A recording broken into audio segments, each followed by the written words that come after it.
Vamos a analizar hoy, digamos, definición doctrinaria de lo que es un proceso electoral y qué es lo que establece la ley en relación al proceso electoral. Sin embargo, esta fotografía no puede ser más representativa del resultado del trabajo de un proceso electoral. Les decía, son ciudadanos trabajando ese día para los ciudadanos. Observamos en las mesas ciudadanos que integran juntas receptoras de votos, ciudadanos que trabajan o laboran ese día como en su función de fiscales de las organizaciones políticas y personas inscritas en el padrón, es decir, habilitadas para votar ese día y acudir a ejercer su derecho de sufragio a través de la emisión del voto. Entonces, el Tribunal Supremo Electoral trabaja todo el tiempo, no trabajamos solo en proceso electoral. El proceso electoral, lógicamente, tiene definido en la ley electoral y de partidos políticos un periodo de tiempo. Sin embargo, el Tribunal Supremo Electoral trabaja en periodo preelectoral y postelectoral. Y todo lo que se realiza está relacionado específicamente con el proceso electoral y, consecuentemente, con elecciones. Vamos a ver en la siguiente diapositiva una definición de lo que es un proceso. Para poder tener una definición clara de lo que es un proceso electoral, se estimó importante que definamos primero qué es un proceso en general. De acuerdo al diccionario de la Real Academia de la Lengua, la palabra proceso se asocia con el transcurrir temporal de fases sucesivas, una acción en desarrollo o movimiento, actos o trámites. Es decir, hay un periodo de tiempo, hay actos, hay fases que deben realizarse una después de la otra, o a veces también van en paralelo, por qué no decirlo. No es algo estático, sino que está en movimiento porque van realizándose diversos cambios de acuerdo a los tiempos que corresponden en cada caso y se realizan distintos trámites y gestiones. Esto es un proceso definido en forma general. Ahora vamos a llevar esta definición y la vamos a asociar a lo que es el proceso electoral en sí. Como la ley electoral y de partidos políticos, veamos por favor la siguiente diapositiva, no da una definición de lo que es proceso electoral. Entonces nosotros sacamos una definición del Tribunal de Justicia Electoral de Paraguay, ahí podrán ver ustedes al pie de la diapositiva la referencia bibliográfica, y se define el proceso electoral como el tiempo transcurrido entre la convocatoria a elección y la proclamación de las autoridades electas, y dentro del cual se producen una serie de actos secuenciales de conformidad con la norma legal. Aquí ya vemos otros aspectos importantes de lo que es un proceso electoral. Es un proceso, lógicamente, se producen una serie de actos secuenciales y vamos a ver que incluso de conformidad con la ley electoral y de partidos políticos, derivado de la reforma que sufrió la ley en el 2016, ya se establecen claramente 3 fases dentro del proceso electoral.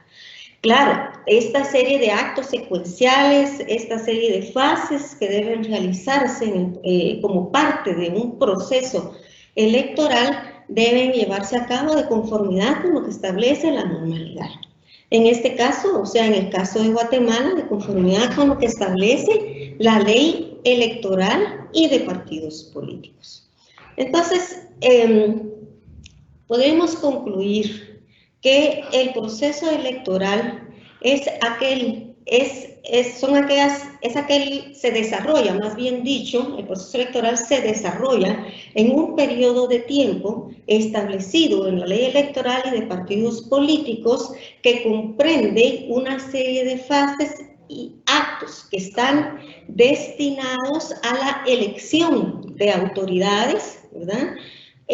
Y también se realizan todos los actos establecidos en la ley electoral y de partidos políticos. Realmente con estos 2 aspectos y atendiendo a lo que establece la ley electoral, que es la ley de rango constitucional, como ya lo hemos mencionado, podemos nosotros mismos extraer una definición de lo que es el proceso electoral. Sin embargo, también podemos concluir que hay algunas características primordiales que debe reunir la definición del proceso electoral. En la siguiente diapositiva podemos observar que nosotros concluimos en que sí o sí el proceso electoral es una secuencia ordenada de actos normados, ¿verdad? O sea, los actos deben tener un orden, no solo lógico, sino que también ese orden, esos actos, más bien dicho, deben estar establecidos para el caso del proceso electoral guatemalteco en la ley electoral y de partidos políticos. Por ejemplo, en relación a los actos ordenados, podemos decir que no se puede iniciar la inscripción de candidatos a cargos de elección popular sin que previamente el Tribunal Supremo Electoral haya convocado a elecciones. Tampoco podría, por ejemplo, imprimirse el padrón electoral si previamente no se ha concluido con la inscripción de ciudadanos y no se ha concluido con la depuración respectiva que mandata la ley electoral y de partidos políticos. Y así podemos dar o citar varios ejemplos de cómo realmente el proceso electoral comprende una secuencia ordenada de actos debidamente normados o regulados.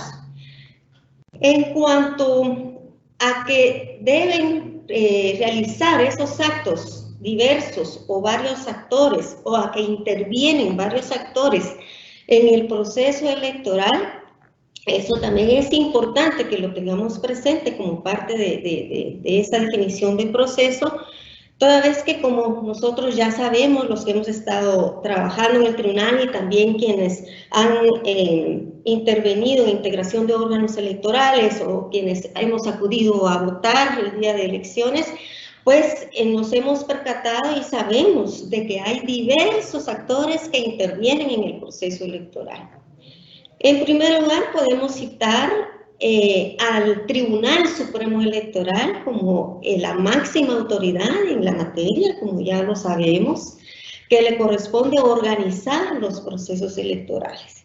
De este tribunal nosotros somos parte, así como también están las autoridades electorales propiamente dichas, somos actores importantes dentro del proceso electoral, cada uno realizando las funciones que le corresponden, lógicamente, de acuerdo a nuestra competencia.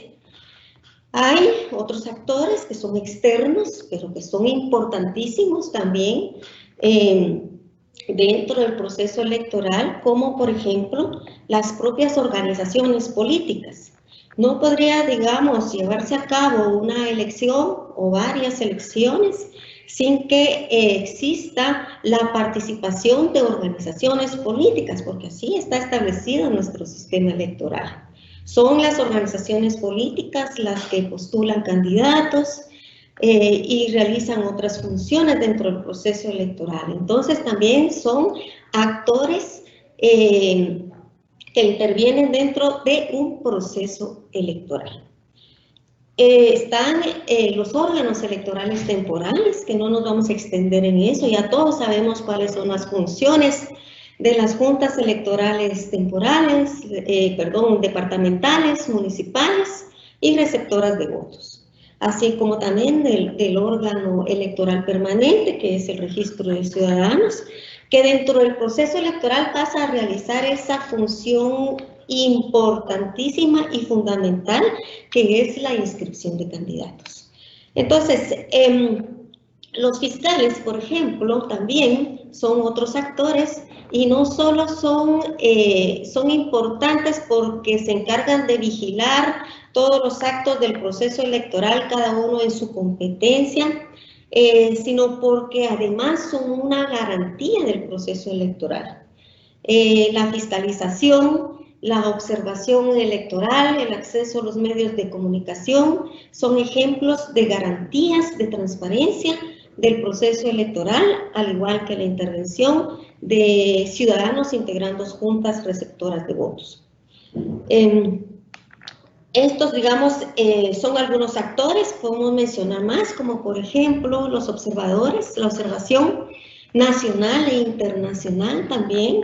Ellos pues dejan como aporte, digamos, aquellos actos observados, qué fue lo que observaron durante todo el desarrollo del proceso electoral y especialmente el día de las elecciones, y aportan a los organismos electorales, en el caso de, no, tanto la nacional como la internacional, aportan a los organismos electorales aquellas recomendaciones que estiman pertinentes para mejorar los procesos electorales. Entonces son actores importantes o sujetos que también intervienen en un proceso electoral.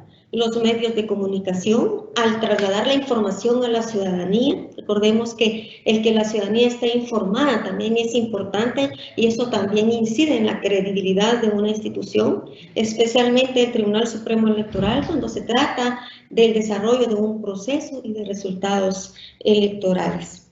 Existe también la intervención de otras entidades o instituciones del Estado, como las fuerzas de seguridad del Estado. En este caso, ya creo que les compartí algo y más adelante lo vamos a ver un poquito más detenidamente. Interviene el Ministerio de Gobernación, el Ministerio de la Defensa en el tema de la seguridad ciudadana, los días anteriores, el día de y el día posterior a las elecciones.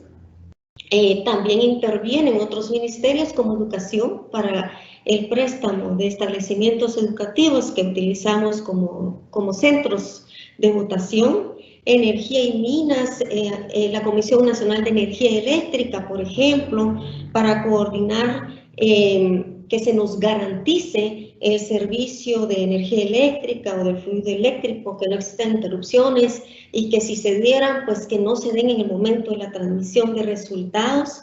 Entonces, digamos, todos estos aspectos que la ley no los detalla cada uno detenidamente o detalladamente, pero que intervienen en el proceso electoral. Y cada uno de estos actores o de estos sujetos realiza algo muy importante dentro del proceso electoral en apoyo al tribunal. Lógicamente, el Tribunal Supremo Electoral cuida siempre, dentro de un proceso electoral, de su independencia funcional, esa independencia que está garantizada en el artículo 121 de la Ley Electoral y de Partidos Políticos, pero también hace uso de la norma legal que establece de que las fuerzas de seguridad del Estado, por ejemplo, deben prestar el auxilio que el tribunal y los órganos electorales requieran. Han surgido otros actores con el desarrollo de diversos procesos electorales, como por ejemplo los auxiliares de circunscripciones electorales municipales, que son un apoyo para las juntas electorales municipales en el área rural. Están también los coordinadores de centros de votación, que si no estoy mal, la mayoría de juntas electorales municipales se ha apoyado de esta figura para efectos logísticos el día anterior, el día de las elecciones y el día posterior de las elecciones. Y también sujetos y actores importantes en los últimos procesos electorales que han apoyado al Tribunal Supremo Electoral en la atención e información a la ciudadanía, como lo son los voluntarios electorales. Hay aspectos que el tribunal, por razones presupuestarias y financieras, no se da abasto para atender, y es importante auxiliarse de voluntarios. Ya sabemos que las juntas, todas las personas que integran las juntas receptoras de votos, que son más de 100,000 ciudadanos, y esta cantidad depende de la cantidad de juntas que se instale, también lo hacen ad honorem, únicamente reciben un viático para su alimentación. También tenemos, digamos, los voluntarios que también son ad honorem, ¿verdad? El trabajo del voluntariado es importante, y lo digo porque yo sé que ustedes como delegados y subdelegados han estado también trabajando en integrar voluntariado en su respectiva jurisdicción. Yo los motivo a que de veras lo hagan. Sé que esto es una coordinación que hace el Instituto Electoral, pero yo los motivo a hacerlo porque cuando nosotros vemos todos los temas logísticos del proceso electoral y vemos que no podemos atender todo lo que se necesita atender, como por ejemplo las personas con discapacidad. Sabemos cuál es la clase de infraestructura que hay en todo el territorio nacional, y pues los establecimientos educativos nacionales y también los privados no se escapan de no tener la infraestructura adecuada para que se movilicen personas con discapacidad, personas de tercera edad, mujeres en estado de gravidez, en fin. Entonces, digamos, el trabajo de este voluntariado, además de informar, de apoyar a divulgar, de apoyar a motivar, también el día de las elecciones, digamos, aprovecho incluso para pedir ese apoyo, para que este voluntariado apoye en el tema de movilización de personas con discapacidad. Se trata de adoptar medidas generales, sin embargo, no todo es posible por diversas razones, pero a lo que voy es de que también pasan a formar parte de este equipo, de estos sujetos, de estos actores que intervienen dentro del proceso electoral. Dice que de acuerdo a las definiciones del proceso electoral, finaliza con un acto decisorio y vinculante. Aquí estoy parcialmente de acuerdo y les voy a explicar por qué. Si bien es cierto, la elección, para mí toda elección finaliza con un acto decisorio y vinculante, pero en el caso de Guatemala el proceso electoral finaliza de otra forma establecida en la ley. El acto decisorio y vinculante a que se refiere la doctrina que podemos encontrar en temática electoral se refiere a la adjudicación de cargos y también, ¿por qué no?, a la acreditación de los cargos. Como sabemos, pues se llevan a cabo las elecciones. Debe esperarse a que las elecciones se encuentren firmes, es decir, que no exista ningún recurso pendiente de resolver para que adquiera firmeza la elección realizada, ¿verdad? Una vez observado esto, pues ya queda firme los acuerdos que emite el Tribunal Supremo Electoral y las juntas electorales departamentales, según corresponda, en cuanto a la adjudicación de los distintos cargos. Recordemos que las juntas electorales departamentales adjudican los cargos de alcaldes, síndicos y concejales. Y el Tribunal Supremo Electoral adjudica los cargos de presidente y vicepresidente de la República, diputados al Congreso de la República y diputados al Parlamento Centroamericano. Entonces, el acto decisorio al final son estas disposiciones en las que se adjudican los respectivos cargos una vez estén firmes y se extienden las credenciales respectivas para que no exista ningún inconveniente en la toma de posesión que corresponde de acuerdo a la ley y a la propia Constitución Política de la República. Y no estoy de acuerdo que el proceso electoral finalice con ese acto decisorio, porque como lo vamos a ver más adelante, tal vez creo que en la siguiente diapositiva, el proceso electoral guatemalteco tiene un periodo bien determinado en la ley. Como decía, la ley no lo define, sin embargo, sí en el artículo 193 establece claramente cuál es el tiempo que dura el proceso electoral. Y como me imagino que todos tenemos a la mano nuestra ley electoral y de partidos políticos, voy a dar lectura al artículo 193 y la gráfica pues lo explica.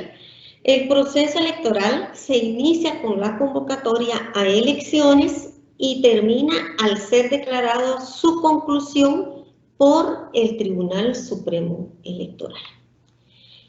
Durante el proceso electoral, en lo relativo a esta materia, todos los días y horas se reputan hábiles. Bueno, entonces está claro en el artículo que acabo de leer, el 193, cuál es el periodo del proceso electoral. Inicia con la convocatoria y concluye cuando el tribunal así lo declara. Ese es el periodo claramente establecido. ¿Cómo es que convoca el tribunal a elecciones? El tribunal lo hace a través de la emisión de un decreto de convocatoria. Entonces, en la fecha en que el tribunal emite ese decreto de convocatoria, ahí da inicio el proceso electoral.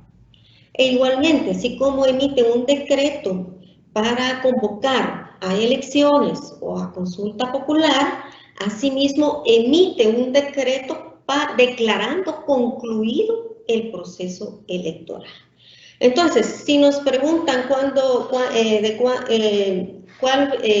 duró el proceso electoral de 2019, nos vamos al 18 de enero, que fue la fecha en que convocó elecciones el Tribunal Supremo Electoral, y si no estoy mal, y si no, por favor me perdonan, porque no lo verifiqué, dio por concluido el proceso el 31 de octubre, si no me recuerdo, y si no me perdonan, y por favor lo verifican.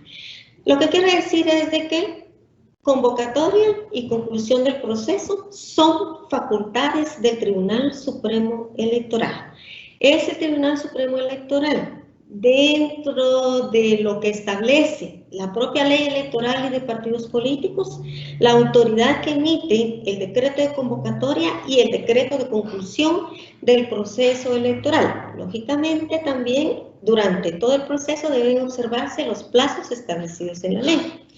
En relación a plazos, siempre es importante tener presente, y eso no se nos debe olvidar, sobre todo a los delegados y subdelegados de recién ingreso, este último párrafo que tiene el artículo 193 de la ley, que dice que durante el proceso electoral en lo relativo a esta materia, todos los días y horas se reputan hábiles.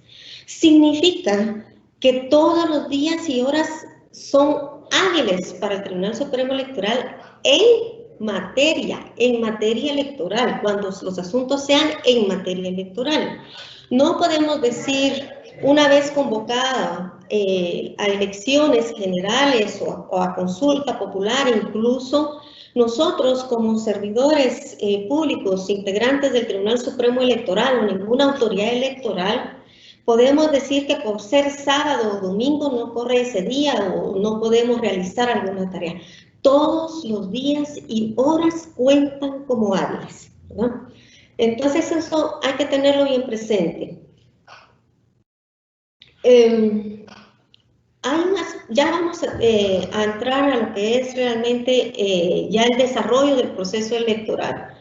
Pero coloquemos por favor la siguiente diapositiva, porque no quiero pasar por alto lo que establece el artículo 194 de la ley electoral y de partidos políticos, que regula el proceso electoral deberá realizarse en un ambiente de libertad y plena vigencia de los derechos constitucionales. Bueno, ¿se imaginan ustedes lo difícil o lo imposible que sería si está limitado el derecho de locomoción de los ciudadanos el día de elecciones? Entonces, me parece que previó muy bien el legislador originario, así se le llama a la Asamblea Nacional Constituyente, cuando redactó la ley electoral y de partidos políticos y previó en este artículo que el proceso debe realizarse en un ambiente de libertad y plena vigencia de los derechos constitucionales. Y todavía lo garantiza aún más, como podemos ver en la siguiente diapositiva. Establece que la declaratoria de un estado de excepción no suspenderá el proceso electoral. La ley de orden público deberá garantizar la vigencia de los derechos y libertades constitucionales necesarios para que la actividad electoral y de campañas políticas puedan realizarse sin afectar el proceso electoral ni incida en los resultados. Entonces, el comentario que tengo es este. No vamos a entrar a analizar, digamos, los estados de excepción, pero sí que tengamos presente esta norma, que está garantizado el desarrollo del proceso electoral y no se suspenderá, ¿verdad?, por la declaratoria de un estado de excepción. Ahora bien, yo consulté la ley de orden público porque este artículo establece que la ley de orden público deberá garantizar la vigencia de los derechos y libertades constitucionales. Honestamente no encontré, digamos, dónde es que se garantiza. Sin embargo, la ley electoral y de partidos políticos es una ley de rango constitucional y por lo tanto, pues esta es una norma que debe acatarse. Hay otro aspecto importante que es, que ya lo mencionamos la vez pasada y también ustedes hicieron una pregunta al respecto, pero aquí ya estamos dentro del desarrollo del proceso electoral, que es lo de la colaboración de las autoridades. Y es que el artículo 195 es muy claro al establecer que las fuerzas de seguridad del Estado deberán prestar el auxilio que las autoridades y funcionarios de los órganos electorales, así como las organizaciones políticas, requieran para garantizar el orden, la libertad y la legalidad del proceso electoral. Entonces, por esta razón y con fundamento en esta norma contenida en la ley electoral y de partidos políticos, es que el Tribunal Supremo Electoral solicita el apoyo de las fuerzas de seguridad del Estado. Se hace una convocatoria, les comparto, porque realmente cuando uno se dispone a leer la normativa contenida en la ley, pues como les decía, no nos explica todo, lógicamente es una ley, pero les podemos compartir de cómo es que se hace esta coordinación con las fuerzas de seguridad del Estado. No se espera, digamos, a estar en una situación difícil de emergencia o de urgencia para poder iniciar la coordinación con las fuerzas de seguridad del Estado. De hecho, pues hemos iniciado con anterioridad incluso a la convocatoria acercamientos especialmente con el Ministerio de la Defensa Nacional, con el Ministerio de Gobernación y con su institución que es la Policía Nacional Civil, que es la que interviene directamente en el tema de seguridad ciudadana. Se inicia esa coordinación y cuando se convoca a elecciones, el Tribunal Supremo Electoral, es decir, el Pleno de Magistrados, convoca a los respectivos ministros y directores a efecto que en una mesa de alto nivel se designen enlaces y estos enlaces al final trabajan con la Inspección General y con Dirección Electoral toda la coordinación necesaria para realizar un plan estratégico de seguridad.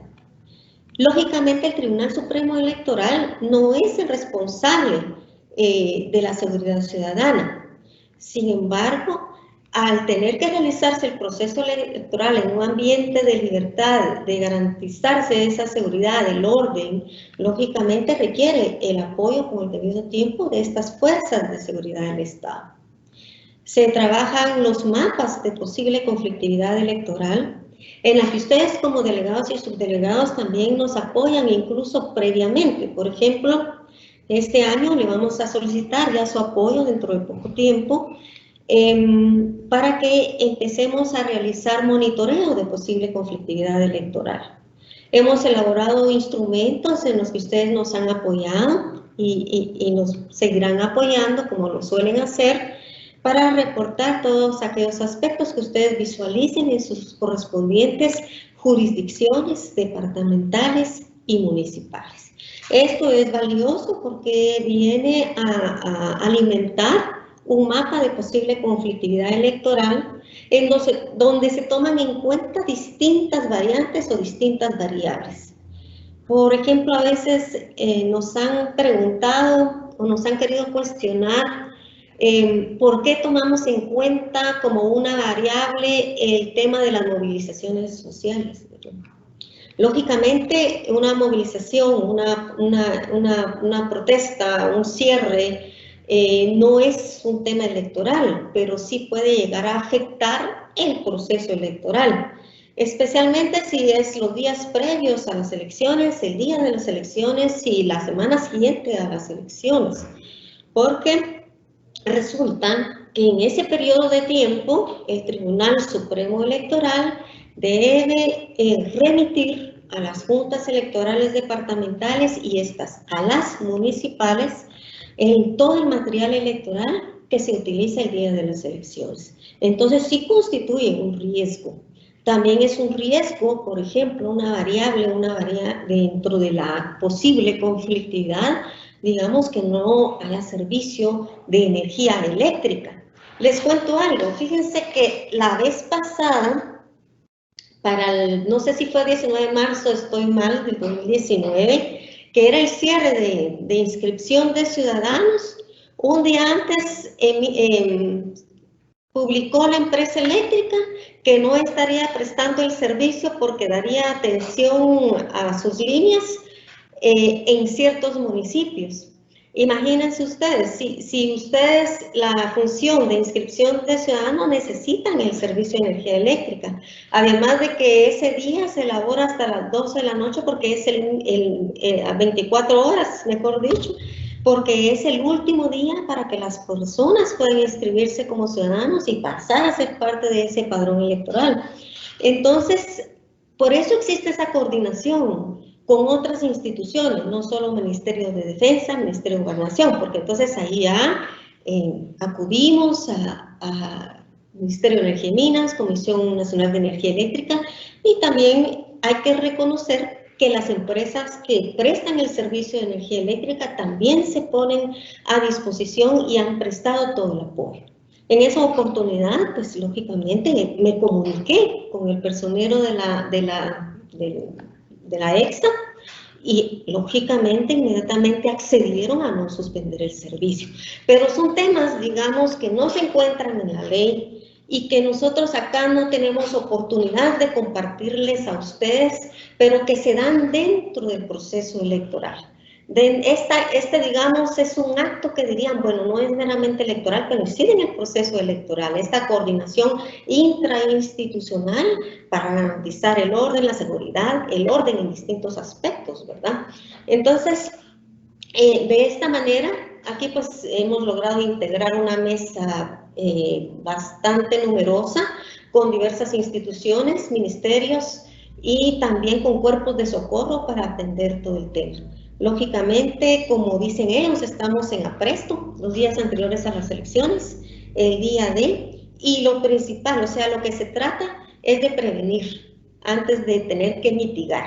Entonces, lógicamente, se han dado situaciones que no se pueden prever porque escapa de la voluntad humana, de un tema logístico de organización, poder prever, y entonces ahí es cuando se tiene que estar listo para poder reaccionar y ver cómo se solucionan algunas situaciones. Entonces, ese es el tema, digamos, a grandes rasgos de lo que es esto. Hemos tenido que apoyar ya cuando se refiere a mitigación, por ejemplo, con la evacuación de algunos integrantes de órganos electorales porque se ha puesto muy difícil la situación de conflictividad y lo hemos hecho a través de vía aérea, ¿verdad? Quienes... por razones de tiempo no les voy a contar cada caso, ¿verdad? Pero sí hemos tenido que enviar ese apoyo para poder hacer algunas evacuaciones. Por eso la importancia de realizar ese análisis y ese estudio de conflictividad electoral. Ese mapa al final surge o es el resultado del trabajo de varias instituciones que aportan desde las distintas perspectivas. En el caso nuestro, pues Dirección Electoral ha detectado diversas variantes o variables que les indicaba, Inspección General detecta otras, el Ministerio de la Defensa lo ve desde otra perspectiva por la clase de función que le corresponde y el Ministerio de Gobernación de otro, pero de ahí resulta un mapa que realmente pues ha dado resultado, no digamos se puede decir el 100%, pero sí ha dado un buen resultado. Y por su parte hay que reconocer que tanto las juntas electorales departamentales y municipales, y también tengo conocimiento que muy buenos delegados departamentales y subdelegados municipales también participan en esas mesas de seguridad departamentales y municipales que se han logrado integrar. Así que felicitaciones a quienes han intervenido en ese tema, que es parte importante del proceso electoral. Vamos a, digamos, por el orden de la ley, les platiqué esto de la coordinación con las fuerzas de seguridad del Estado. Pero recordemos que el proceso electoral inicia con la convocatoria y concluye con la declaratoria que hace el Tribunal Supremo Electoral. El artículo 196 de la ley, si vemos la siguiente diapositiva, 196 de la ley electoral establece claramente que la convocatoria será dictada por el Tribunal Supremo Electoral la segunda o tercera semana del mes de enero del año en que se celebren las elecciones. Entonces está claramente establecido que el Tribunal Supremo Electoral la segunda o tercera semana del mes de enero debe emitir el decreto de convocatoria.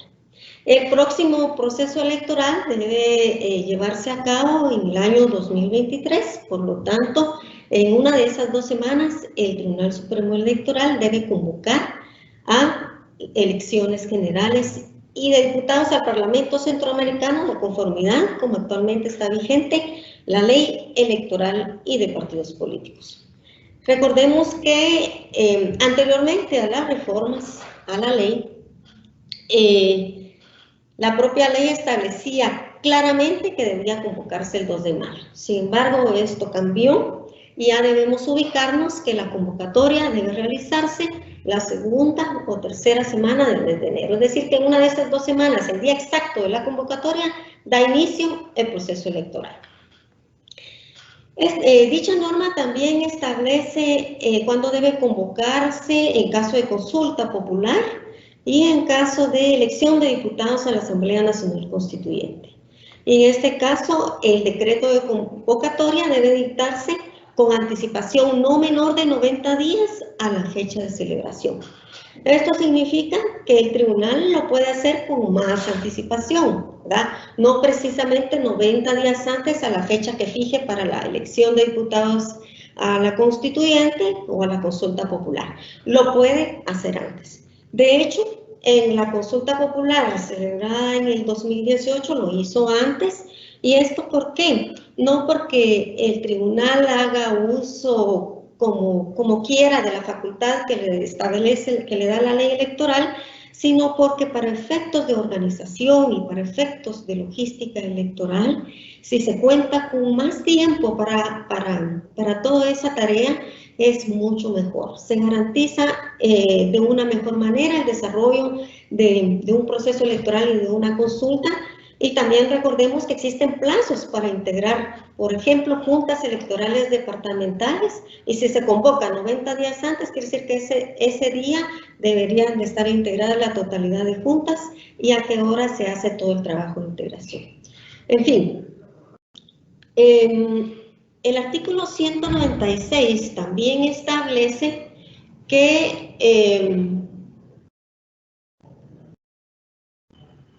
en el decreto de convocatoria se fijará la fecha de cada fase del proceso electoral. Recordemos que, derivado de las reformas, perdone que les insista, pero creo que es importante hacerlo, porque algunos nos quedamos con cómo estaba vigente la ley antes del último proceso electoral. E incluso he observado algunas veces que hay personas que la ley que tienen y que consultan es la ley sin las reformas. Entonces, tengamos presente que la ley fue objeto de reformas.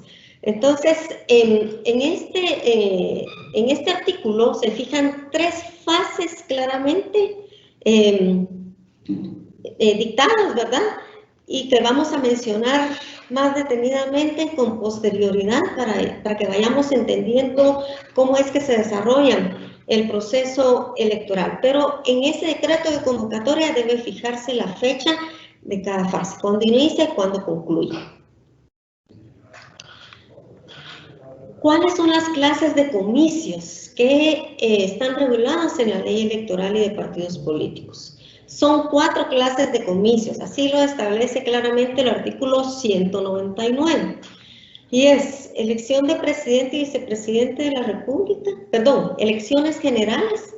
Y estas elecciones generales comprenden la elección de presidente y vicepresidente de la República, la de diputados al Congreso de la República y la de corporaciones municipales. Estas elecciones son las que comprenden las elecciones generales. Por eso es que cuando se ha emitido el decreto de convocatoria, también se agrega la que tenemos en el inciso C, que es la de diputados al Parlamento Centroamericano. Entonces, estas elecciones generales, presidente, vicepresidente, diputados al Congreso de la República y corporaciones municipales, se celebran cada 4 años. Ahora bien, la ley electoral y de partidos políticos en este artículo no hace referencia a que se realiza elección de diputados al Congreso de la República por 2 clases de sistemas, por el sistema de distritos electorales y por el sistema de lista nacional. Pero esto está establecido en el artículo 157, sí, de la Constitución Política de la República de Guatemala, que establece, dice, la potestad legislativa corresponde al Congreso de la República, compuesto por diputados electos directamente por el pueblo en sufragio universal y secreto, por el sistema de distritos electorales y lista nacional, para un periodo de 4 años, pudiendo ser reelectos. Entonces, en la propia Constitución se establecen los 2 sistemas de elección de diputados al Congreso de la República, por lista nacional y por distritos electorales. En cuanto a los distritos, recordemos que cada departamento constituye un distrito electoral, y esto también está establecido en este artículo de la Constitución, y la ciudad capital conforma el distrito central y el resto de municipios del departamento de Guatemala constituyen el distrito de Guatemala. Por eso es que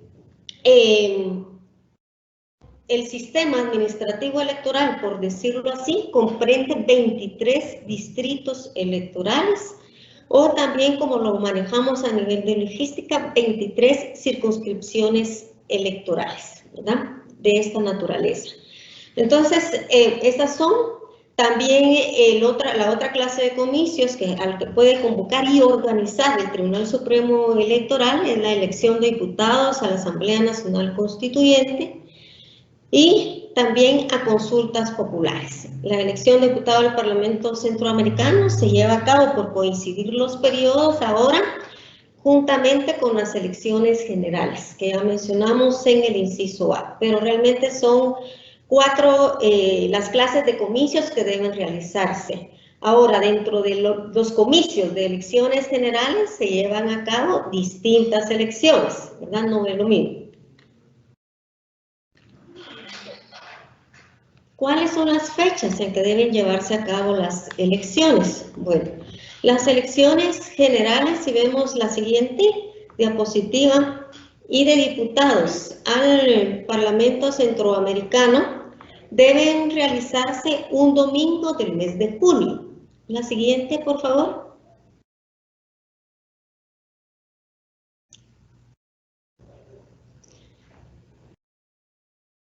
Exacto, gracias.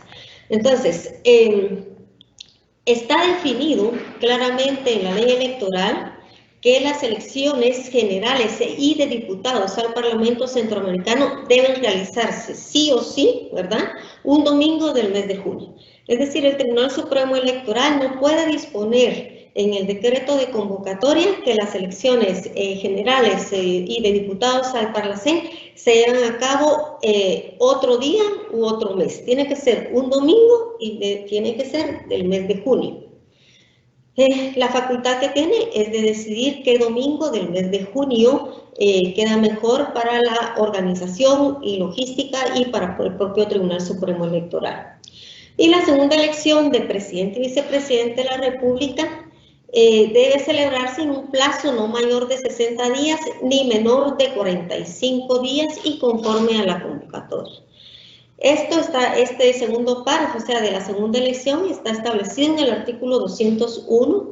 Este no fue reformado en el 2016, por lo tanto, continúa vigente el hecho de que una vez que cuando se determina la fecha de la primera elección, para poder determinar la fecha de la segunda elección de presidente y vicepresidente de la República, el Tribunal Supremo Electoral debe tener en cuenta que debe ser entre 45 y 60 días, o sea, en un plazo no mayor de 60 ni menor de 45 días.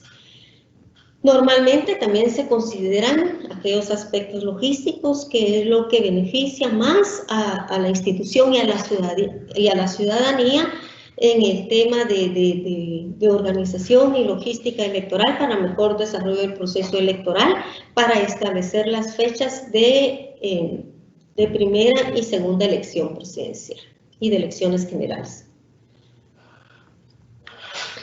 La ley establece también claramente cuáles son los requisitos que debe reunir el decreto de convocatoria y establece 4 específicos en el artículo 197 y es, en primer lugar, pues el objeto de la elección, ¿verdad? Digamos, el Tribunal Supremo Electoral siempre coloca ahí en su decreto de convocatoria, dice que se convoca a la ciudadanía guatemalteca, incluso en el 2019 también hizo mención de los ciudadanos guatemaltecos que residen en el extranjero, con el objeto a que acudan a elegir autoridades, indica qué clase de autoridades se deben elegir, ¿verdad? Entonces, digamos, en ese decreto el tribunal relata específicamente cuál es el objeto de la convocatoria, más bien dicho, y no tanto la elección, pero así lo establece la ley, a qué elecciones se convoca, a qué ciudadanos se convoca. Debe señalarse la fecha en que deben realizarse las elecciones, que como ya vimos en la diapositiva anterior, un domingo de junio y el otro en un plazo entre 45 y 60 días. En caso de elección presidencial, fecha de la segunda elección. Distrito electoral o circunscripciones electorales en que debe realizarse. Digamos, los distritos electorales ya sabemos claramente qué es. En relación a circunscripciones electorales, hablamos en el aspecto administrativo electoral. Nosotros manejamos circunscripciones electorales departamentales, circunscripciones electorales municipales y circunscripciones electorales municipales rurales. Por otro lado, también en el proceso electoral 2019, también ya se incluyó el término de circunscripción electoral en el extranjero. En este caso, pues las circunscripciones departamentales son a nivel departamental o distrito. Las municipales se toma como una circunscripción electoral municipal cada uno de los municipios de la República.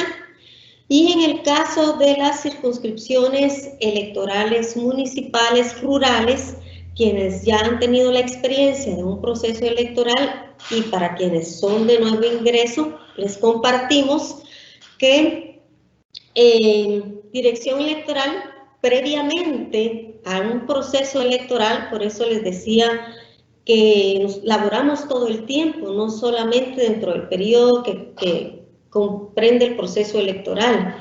Entonces, una actividad preelectoral muy importante es velar porque se incremente la descentralización del voto. ¿Esto qué significa?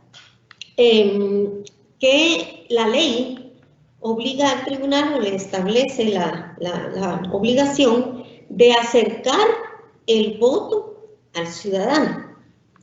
De ahí es que nace, digamos, o surge el tema de la residencia electoral, que al decir el ciudadano cuando se empadrona o al actualizar su residencia, nos apoya como institución que organiza el proceso electoral y las elecciones a poder asignarle un centro de votación que quede cerca de la residencia electoral que señala. Recordemos que anteriormente, hasta las elecciones 2003, si no estoy mal, y se instalaban centros de votación únicamente en las cabeceras municipales, es decir, en el área urbana. Ya a partir del 2007 se inició con la descentralización del voto, acercándole los centros de votación a la residencia electoral del ciudadano. Este término residencia electoral es propio de un proceso electoral, yo diría propio del Tribunal Supremo Electoral, porque es para efectos administrativos electorales. Por eso es que nosotros manejamos nuestra propia información, nuestra propia base, nuestros propios estudios y análisis de gabinete y de campo. Entonces, a partir ya del 2007 se inició con la descentralización rural. Esto lo que significa que ya tuvimos en el 2007 circunscripción electoral municipal rural, es decir, una parte de territorio que comprende algunas aldeas, caseríos o centros poblados que concurren a un centro de votación o acuden a un centro de votación de una de esas aldeas, caseríos o centros poblados que les queda más cerca que si tuvieran que acudir a un centro de votación en la cabecera municipal. Esto, de acuerdo a, pues, a nuestros análisis, ha coadyuvado de gran manera a mayor participación de ciudadanos que residen en el área rural, toda vez que con anterioridad era limitante que tuvieran que asistir a votar a la cabecera municipal porque les implicaba recorrer largas distancias en caminos no muy adecuados, generalmente de terracería o de otra naturaleza, y además porque tenían que pagar transporte, lo que a veces no está, digamos, dentro de las posibilidades de los ciudadanos que residen en el área rural. Entonces, esto incide positivamente en incrementar la participación ciudadana rural. De ahí que por eso es que cuando la ley se refiere a que el decreto de convocatoria debe incluir distrito electoral o circunscripciones electorales, significa que detalla que las elecciones a nivel nacional, en qué distritos o circunscripciones electorales. Si ustedes observan los últimos decretos de convocatoria, se detallan aquellas aldeas, caseríos, centros poblados o áreas rurales que tengan otra denominación, donde se van a instalar centros de votación. Entonces, es parte del contenido del decreto de convocatoria por disposición de la ley. Y los cargos a elegir, ¿verdad? Que eso pues ya mencionamos cuando hablamos de las clases de comicios, también pues ahí se mencionan cuáles son los cargos a elegir y esos deben especificarse claramente dentro del decreto de convocatoria. En el decreto convocatorio del 2019, solo por si se me escapó, se mencionó también que votarían los ciudadanos que residen en el extranjero y también se detalló mediante otro decreto que lo amplió en cuáles ciudades o circunscripciones electorales del extranjero iban a poder ejercer el sufragio nuestros connacionales fuera del país. Entonces, ahí se hace una aplicación analógica de lo que son las circunscripciones electorales. Ahora bien,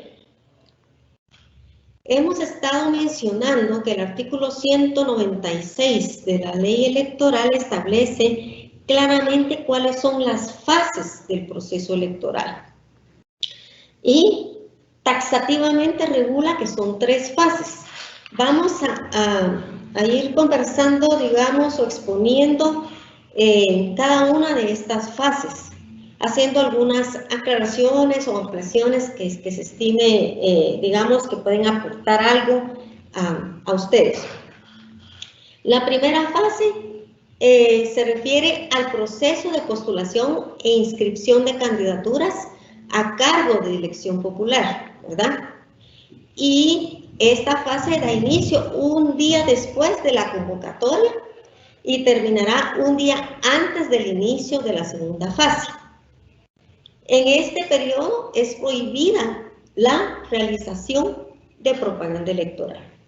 Bueno, Entonces veamos cómo nuestro proceso electoral está, primero lo tenemos, digamos, en macro, está proceso electoral, convocatoria y declaratoria de su conclusión. Ahora lo dividimos en 3 fases, y la primera, postulación e inscripción de candidatos. Pues en este caso no hay mucho que explicar, inicia, digamos, si hoy es la convocatoria, ya mañana da inicio la primera fase, que es de postulación e inscripción de candidatos. Aquí se ha dado un fenómeno que seguramente ustedes se han enterado a través de los medios de comunicación o incluso lo han vivido en las delegaciones y subdelegaciones, porque sé que también juegan un papel muy importante en la inscripción de candidatos, en que en los distintos procesos electorales, hoy, digamos, es la convocatoria y ya hoy o desde ayer o días antes tenemos a alguien sentado en silla fuera del registro de ciudadanos para presentar primero su documentación para ser inscrito como candidato. Lo han hecho las organizaciones políticas, ¿verdad? Y esto tiene una razón de ser, que tampoco está escrito en la ley electoral y de partidos políticos, o sea, la razón que ellos tienen, pero que se deduce. Digamos, cuando llegamos a la fase en que deben las organizaciones políticas elegir qué casilla o qué cuadro van a ocupar dentro de cada papeleta electoral, tiene prioridad para decidir sobre qué cuadro o qué casilla quiere ocupar aquel que fue inscrito primero, ¿verdad?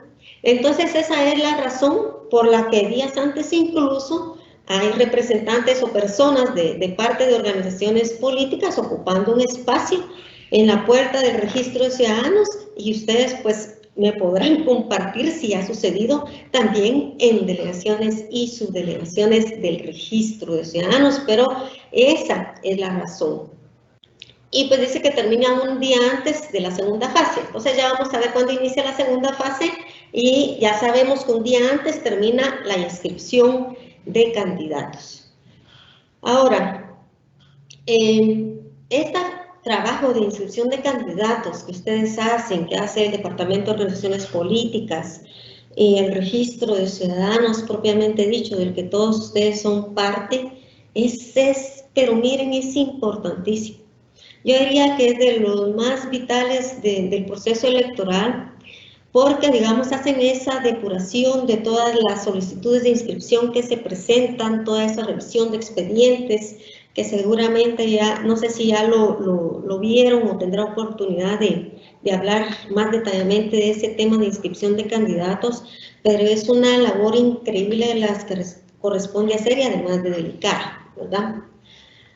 Ahora, sí, digamos, es importante observar los plazos que establece la ley electoral y de partidos políticos, porque la ley establece que termina un día antes del inicio de la segunda fase.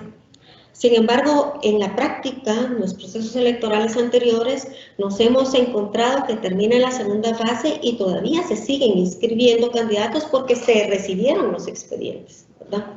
Entonces ese es un problema que ha afectado seriamente la logística electoral, y pues que a eso se debe también una propuesta de reforma que planteó el Honorable Pleno de Magistrados al Congreso de la República, para poder mejorar esta situación, digamos, de que concluya una fase sin que se afecte el resto de la logística electoral, como lo es, por ejemplo, las reuniones que deben realizarse con los fiscales de las organizaciones políticas para determinar en qué casilla van a aparecer en cada una de las elecciones que se celebran.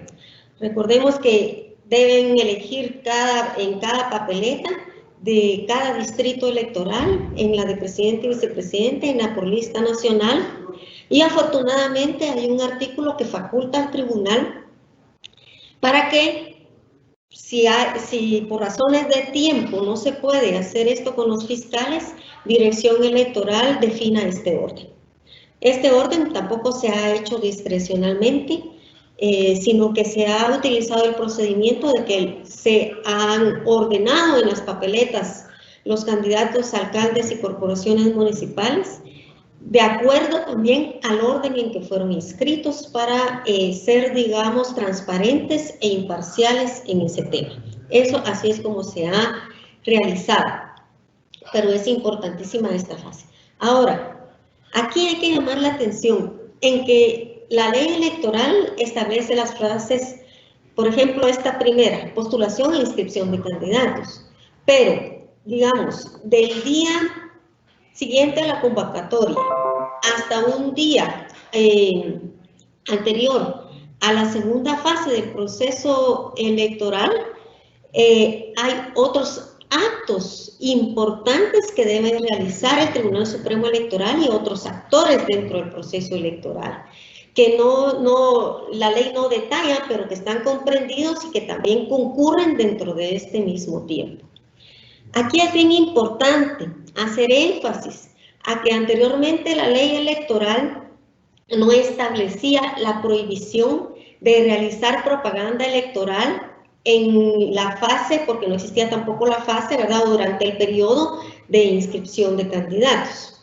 Entonces recordemos que antes, una vez hecha la convocatoria y empezaba la propaganda electoral de las organizaciones políticas que tenían las posibilidades de hacerlo por los distintos medios de comunicación, y también pues podíamos observar propaganda impresa o pintas en todo el territorio nacional desde el día siguiente de la convocatoria, o incluso estaban apartados antes de la convocatoria, ¿verdad?, para poder hacer esta propaganda electoral. Ahora la ley prohíbe taxativamente que durante el proceso de inscripción de candidatos y postulación e inscripción se realice propaganda electoral. Entonces, se limitó el periodo de propaganda electoral, como lo vamos a ver un poquito más adelante. En el cuadro siguiente, podemos observar algunos actos electorales importantes que están comprendidos dentro de esa primera fase. Es decir, la ley define la fase como de postulación e inscripción de candidatos, pero hay otras cosas que se dan. Comenzando por la convocatoria de elecciones, ¿verdad? Porque allí inicia el proceso electoral. Eso no lo podemos obviar, ¿verdad? Es el punto de partida del proceso. También se da la designación de fiscales nacionales de los partidos políticos. La ley electoral y de partidos políticos establece claramente en su artículo 20 que dentro de los 8 días siguientes a la convocatoria a elecciones, los partidos políticos deben designar ante el Tribunal Supremo Electoral a sus fiscales nacionales. Entonces, se hace un pequeño proceso administrativo ahí en que los partidos designan a sus fiscales, son acreditados por el Tribunal Supremo Electoral para que puedan ejercer esa función de fiscales nacionales. Como fiscales nacionales, lógicamente, y como todo fiscal, le corresponde el derecho de poder vigilar o inspeccionar también, ¿por qué no?, todos los actos del proceso electoral. En este caso, al ser fiscales nacionales, pues es a nivel nacional. Entre las actividades principales que realizan estos fiscales nacionales es el acudir a las sesiones semanales que celebra el Tribunal Supremo Electoral. Entonces, en estas sesiones se reúne el Pleno de Magistrados con los señores fiscales nacionales de los partidos políticos, y el tribunal pues les va compartiendo a los señores fiscales la información de todo lo que va sucediendo en relación al proceso electoral. Los señores fiscales tienen la oportunidad de realizar sus planteamientos, sus observaciones, sus solicitudes, y el Tribunal Supremo Electoral pues analiza y va resolviendo conforme estima procedente. Esto, digamos, es una de las actividades más importantes que se realiza con los fiscales nacionales de los partidos políticos. De todo esto queda constancia en acta. Asimismo, pues también tienen el derecho de poder fiscalizar otros aspectos, por ejemplo, cuando se inicia con la impresión de papeletas electorales, han llegado los señores fiscales nacionales a observar cómo es que se imprimen las papeletas electorales, cuáles son las medidas de seguridad que se toman en el proceso de impresión de las papeletas en las propias imprentas, quienes intervenimos en ese proceso de impresión. En fin, asimismo, pues ya en este último proceso también acudieron al centro de operaciones del proceso electoral a cargo de la dirección electoral a ver cómo teníamos resguardadas las papeletas electorales, cómo es el manejo que llevamos en relación a las papeletas y su custodia. En fin, ellos tienen, digamos, ese derecho de vigilancia de todos los actos del proceso electoral y como les decía, si un fiscal acude a nosotros a requerir información, a querer observar un acto, pues es un derecho que le confiere la ley electoral y de partidos políticos a las organizaciones políticas a través de sus fiscales, ¿verdad? Y pues esto lo que hace es, digamos, contribuir a la transparencia y a la imparcialidad del proceso electoral.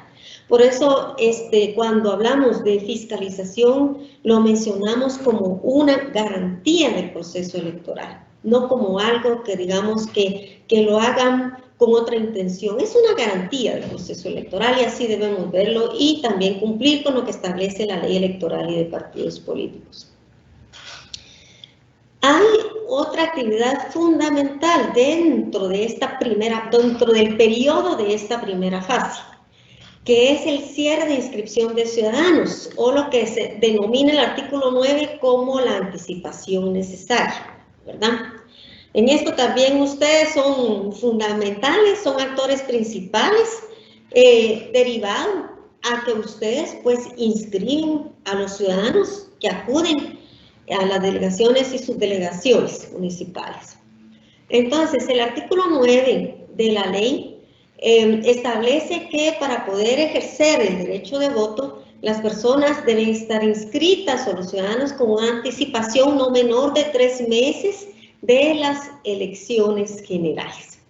Aquí hay una observación y ya en una sesión anterior nos hicieron esa acertada observación del artículo 224, que existe ahí una antinomia en relación a que la anticipación necesaria está regulada 3 meses antes de las elecciones y resulta que el artículo 224 dice que el padrón se cierra 120 días antes. Entonces, ahí pues en ese sentido les manifestaba que en las elecciones generales celebradas en el 2019, el tribunal adoptó un criterio en relación a estos dos artículos y fue que se aplicara el artículo 9 de la ley, en el sentido de que se cerraba la inscripción, por decirlo de otra manera, 3 meses antes de las elecciones generales.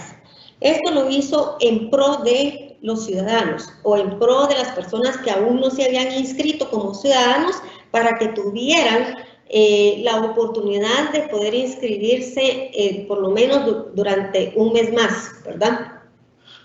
Esta antinomia también, digamos, la tuvo en cuenta el Pleno de Magistrados en la reciente propuesta que presentó al Congreso de la República y pues la propuesta concreta es que ambas fechas sean el mismo día, coincidan, ¿verdad? Entonces, para no tener esa contradicción en la propia ley electoral y de partidos políticos. Conforme la ley está vigente, también coincide el cierre de la inscripción de candidatos, ¿verdad? Porque exactamente, recordamos que en el 2019, porque concluye la inscripción de candidatos un día antes de que inicie la segunda fase, es decir, 90 días antes de las elecciones generales.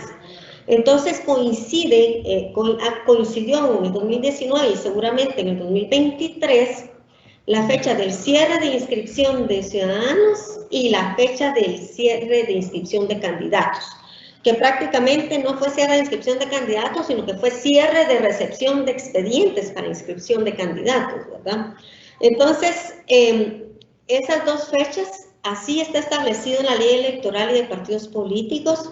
También escuché, digamos, algunos comentarios de algunos delegados y subdelegados, que esto afecta un poco el trabajo que realizan ustedes en delegaciones y subdelegaciones, porque se complica el estar atendiendo las dos actividades importantes y delicadas, que son el cierre de la inscripción de ciudadanos y el cierre de la recepción de expedientes de inscripción de candidatos, ¿verdad?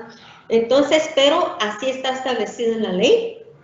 Digamos, es porque aquí lo mencionamos, porque estamos citando claramente cuáles son aquellos actos importantes que están establecidos en la propia ley electoral y de partidos políticos que están dentro de ese periodo de la primera fase.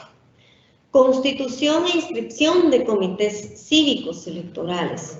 Entonces también sabemos, digamos, que esto, de acuerdo a la ley electoral y de partidos políticos, dice que los comités cívicos se pueden inscribir desde un día siguiente a la convocatoria o hasta 60 días antes de las elecciones generales. Este artículo que establece que los comités cívicos electorales pueden inscribirse hasta 60 días anteriores a las elecciones generales, también entra en contradicción con el artículo 196 de la ley electoral y de partidos políticos, aunque no sea visible a simple vista, por decirlo de alguna manera. ¿Por qué? Porque no es posible que se pueda inscribir 60 días antes de las elecciones generales a un comité cívico electoral cuando 30 días antes terminó la inscripción, la fase de inscripción de candidatos, ¿verdad? Es contradictorio y más contradictorio aún porque se supone que la constitución e inscripción de un comité cívico electoral tiene la intención de postular candidatos a cargos de elecciones municipales. Entonces, no se puede, digamos, inscribir a un comité cívico 60 días antes a las elecciones y retroceder en la fase que legalmente ya terminó 30 días antes. Entonces, esto también dio graves problemas, pero el motivo realmente fue la propia contradicción que existe en la ley electoral y de partidos políticos, que si no estoy mal también se tomó en consideración en la propuesta de reformas.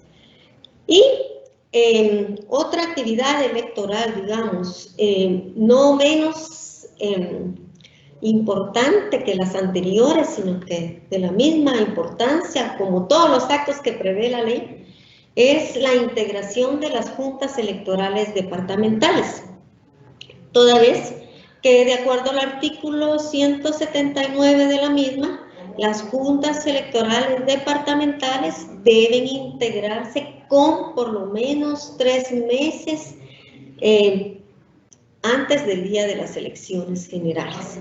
Entonces, como vemos ahí, y reitero, perdonen que sea tan reiterativa, aunque la fase se denomine de postulación e inscripción de candidatos, dentro de esa fase tenemos que tomar en cuenta que tenemos actos electorales importantísimos que realizar, para los cuales nos debemos preparar, los cuales debemos planificar, para los cuales debemos dar el mejor servicio a la ciudadanía en general y también a las organizaciones políticas en las gestiones que realicen. Entonces, ya pudimos observar que existen varios aspectos de trascendencia y ya después ya están las funciones que realizan propiamente las juntas. En su momento ya habrá una sesión donde se tratará todo el tema de lo que es el padrón, ¿verdad?, electoral. Por eso es que no entramos, digamos, más a fondo en estos temas, más que explicar dónde están ubicados estos actos electorales dentro del cronograma del proceso electoral. La segunda fase. La segunda fase se denomina de campaña electoral. Recordemos que son 3 fases, ¿verdad? Bueno, entonces, dice que en esta fase de la campaña se desarrolla la campaña electoral de todos los cargos de elección popular y da inicio 90 días antes de la fecha en que se celebren las elecciones generales, hasta 36 horas antes de la elección convocada. Aquí está lo que les manifestaba, ¿verdad? Anteriormente, una vez convocada, iniciaba la campaña y concluía 36 horas antes. No sé si esa es la... sí. 36 horas antes de la elección. La fecha de finalización está como en los procesos electorales anteriores, pero en esta oportunidad, en las últimas reformas, sí se especificó un tiempo específico para la propaganda electoral y también ya observamos que está taxativamente prohibido realizar propaganda electoral en la primera fase. Se puede iniciar únicamente 90 días antes de la fecha en que se celebren las elecciones, lo que tiene lógica, porque recordemos que un día antes de que inicie la segunda fase, debe concluir la inscripción de candidatos. Entonces tiene lógica que, estando ya inscritos los candidatos, se dé inicio a la campaña o propaganda electoral, como también le llamamos, ¿verdad? Entonces, digamos, el hecho de retraso en la inscripción de candidatos afecta también de gran manera el tema de poder realizar la campaña electoral. Esta segunda fase, al igual que la primera, también tiene distintos actos importantes que deben realizarse dentro de ese periodo de segunda fase. Ahora, en este periodo, digamos, tenemos acá estimaciones, ¿verdad? Incluso en meses. No tenemos todavía, digamos, o no podemos, sí ya tenemos, pero no podemos proporcionar un cronograma preliminar del proceso 2023 aún. Sin embargo, aquí están detalladas estos aspectos importantes. Acá, como pueden observar en la gráfica, está propiamente el periodo de propaganda electoral.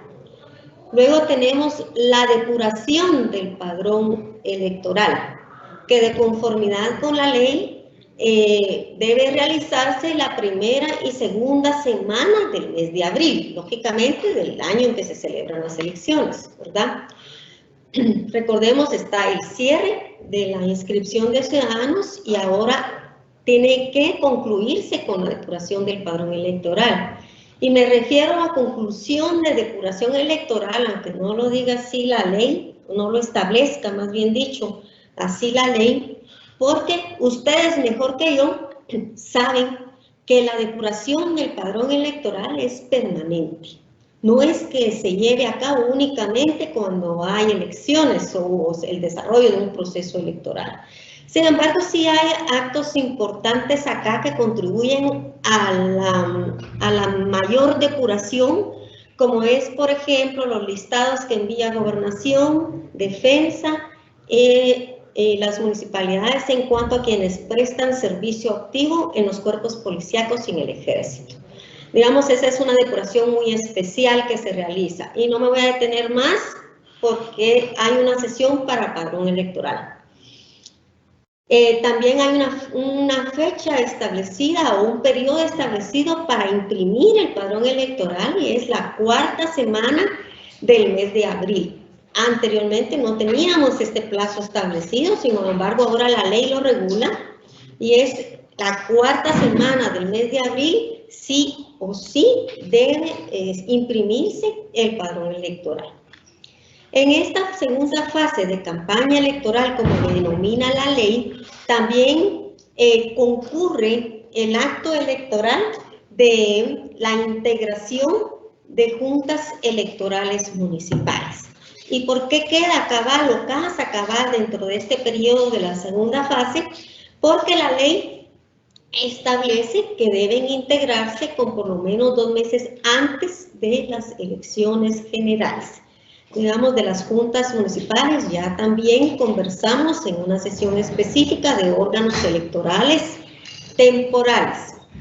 Y le damos la bienvenida al señor director del Registro de Ciudadanos. Gracias, director, por acompañarnos. Asimismo, tenemos que definir, o más bien el Tribunal Supremo Electoral debe definir 60 días antes de las elecciones generales el número de juntas receptoras de votos, ¿verdad?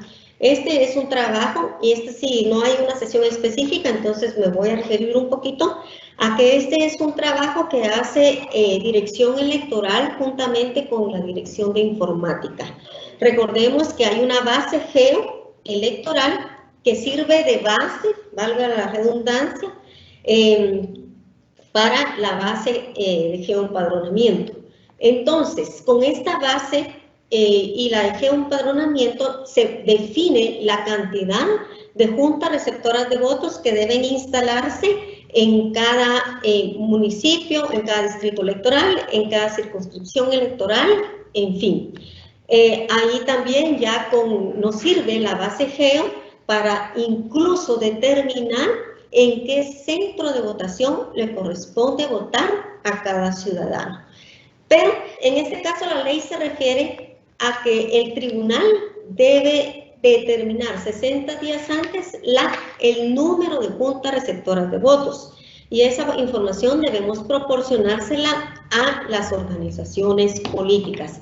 Entonces, ¿se imaginan ustedes que este acto electoral está dentro de este periodo de la segunda fase del proceso electoral? Y es importantísimo como todos los demás que hemos mencionado. Hay otro tema que está regulado y que cabe dentro del periodo de la segunda fase, que es la publicidad del financiamiento.